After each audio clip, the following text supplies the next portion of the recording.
જય શ્રી કૃષ્ણ ફ્રેન્ડ. ચલો વિજયભાઈની ને અમે ધાર્મીની ખબર પાણી પૂછવા આવી ગયા, કેમ કે એને કમળો થયો હતો.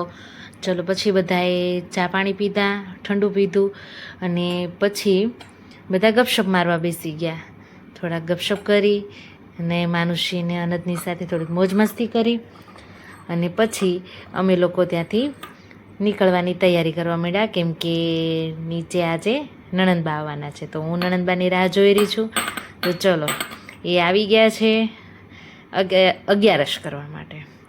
અને તમે લોકો અગિયારસ કેવી રીતે સેલિબ્રેટ કરો છો એ મને કોમેન્ટમાં જરૂર કહેજો. અને અમારી ઘરે મારા નણંદબા કેટલા વાગે આવ્યા છે જુઓ તમે, રાતના 12 વાગ્યે હું તમને બતાવું છું.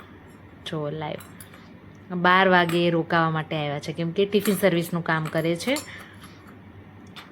જોઈ શકો છો ફ્રેન્ડ, આટલા વાગે મેં તમારી માટે એક શોર્ટ બનાવ્યો છે. અને તમને મારા શોર્ટ ગમતા હોય, મારી સ્ટોરી ગમતી હોય તો મને લાઈક, શેર અને સબસ્ક્રાઈબ કરજો. Okay, by.